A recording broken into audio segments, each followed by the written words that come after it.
First fight week in a little bit more than a year, so it's been a while since we've gotten to see you. What's the emotion like? What's the feeling like, kind of getting ready to fight again? Yeah, I'm feeling great. Actually, to be living this whole thing again, it feels good. It feels good.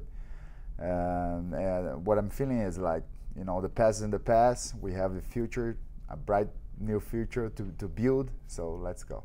How hard was this last year for you? I mean, everything that you had to go through, where you're fighting USADA. It's like you're fighting for your job, and I think kind of fighting to defend your reputation a little bit, right? Like your morals. How difficult was it for you? Yeah, that was the biggest fight, to fight for my reputation, and everything what I believe, or everything what I said before, because I was loud, always supporting USADA, and then everything was happening against me, and I said, for myself, I never see myself going through something like that, but it was happening, and I had to deal with that. It wasn't good. It was a very bad moment of my career, of my life, but like I said, thank God it's in the past.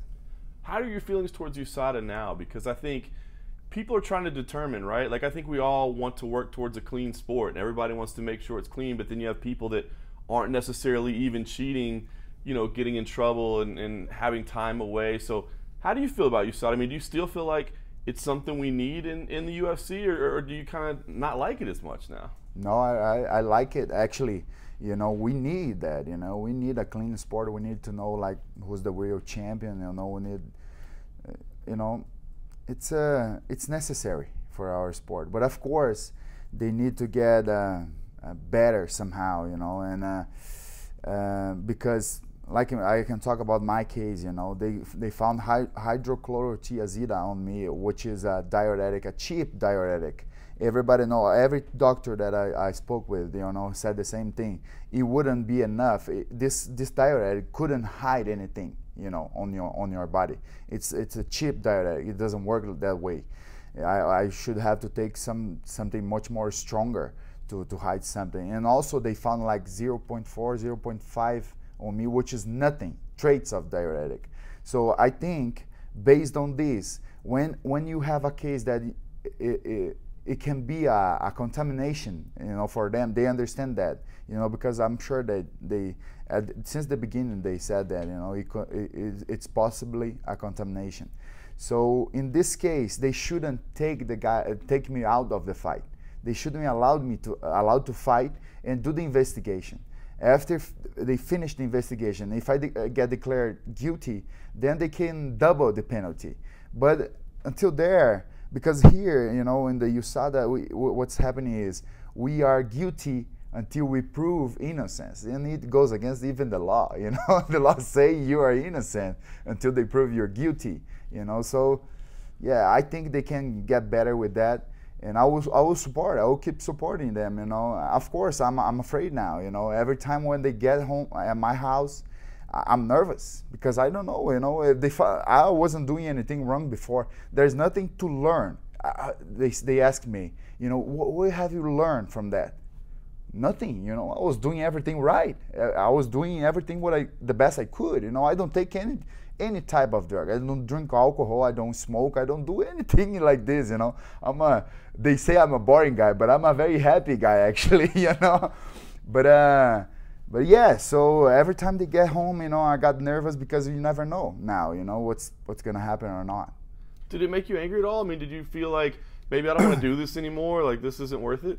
Not angry. It made me very, very sad. I was sad. It was a point after they found the hydrochlorothiazide in 3 of my supplements, and it was with 4 months of investigation, and they took another 5 months to release me. At some point in the middle of it, I was sitting at my house looking at my son, looking at my wife, and thinking with myself, oh man, what's happening?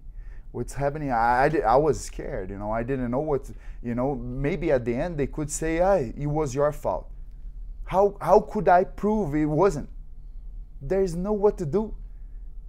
This situation is a very, very tough situation. When you are declared like if people are, you know, saying that you did something that you didn't do, and you cannot prove that you didn't do that. That's crazy. It's frustrating. How much MMA did you watch while you were sitting out?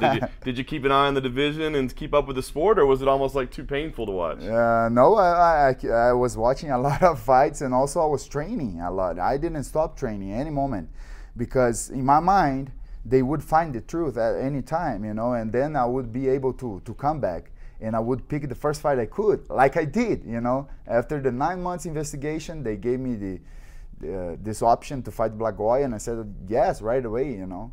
So I was watching the fight. You know, I love this sport. I love who I am.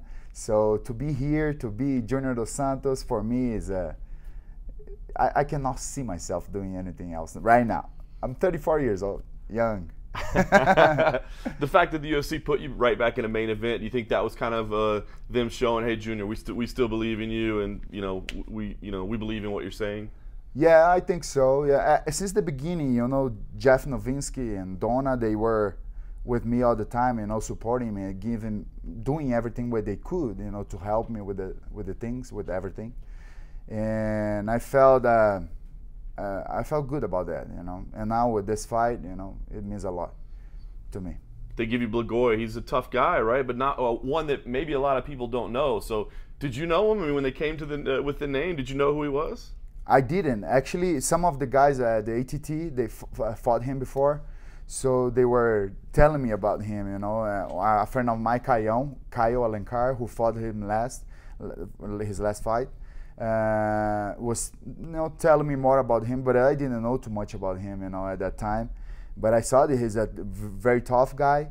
You know, he had only one loss in his fight career, and he also beat Emelianenko Fedor in a sambo match. You know, that's impressive. Fedor Emelianenko was, I think, the biggest heavyweight in the MMA history. Yeah. So is this a tough spot for you? Because I mean, here you are, former UFC champion. I mean, we're just fighting for a title, and now you're fighting for a guy that's never even been in the UFC. It's like he has everything to gain if he beats you, and maybe for you it's just another fight. Is this a tough spot for you to be in? Yeah, maybe it is, but I don't care. You know, I don't really. I'm not thinking about that. You know, I'm a fight. I never picked any opponent, so I'm not gonna start doing this now. You know, if they want me to fight this guy, I will fight him. You know, and I will give my best, put in a good show, get the W, and move on.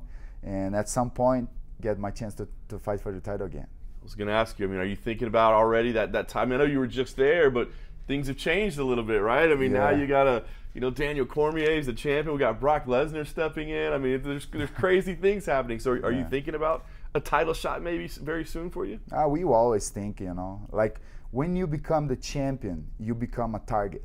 So now the new target for the heavyweight division is Daniel Cormier, you know. So everybody wants to fight him, including me. But and eventually, at some point, like I said, it's gonna happen. But the division is living in a good moment. I want to do this third fight with Miocic too. You know, that's gonna be a good, could be a good fight for the show, for one of these shows. There is many good fights. You know, the heavyweight division is living a good moment, and we can give the fans a lot of excitement. You think if you win here, maybe that fight with Stipe would be a good kind of #1 contender fight, knowing that it looks like DC and Brock Lesnar are next?